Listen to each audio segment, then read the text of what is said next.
Hello guys, welcome our channel.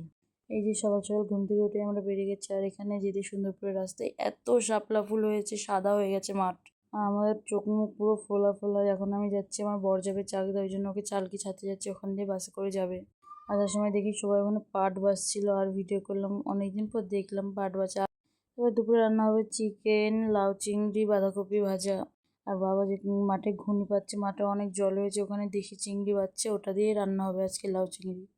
আমার খুব একটা ভালো লাগে না, তাও মাটা খাই, তাই জন্য রান্না হবে। তারপরে স্নান করে এই যে পুজো দিতে চলে এসেছি, এবার ঠাকুরঘর মুছে চলে এসেছি ফুল তুলতে। মা এত ফুল গাছ লাগিয়েছে চারিদিকে, শুধু ফুল আর ফুল। পেছনেও অনেক গাছ আছে, এগুলো সামনের গাছ। তো আমরা এই সামনের এই গাছগুলোতে যে কটা ফুল হয় সেগুলো দিয়েই পুজো দিই। মার অপারেশনের পরে দিয়ে বাবাই পুজো দেয়, আর আমি আসলে আমিই পুজো দিই। আমি এদিকে পুজো দিচ্ছি, আমার মা আমাকে ডাকছে বারবার করে, তাড়াতাড়ি আয় পুজো দিয়ে খেতে বসি। বাবা বাড়িতে নেই, তাই জন্য মা বারবার আমাকে ডাকছিল।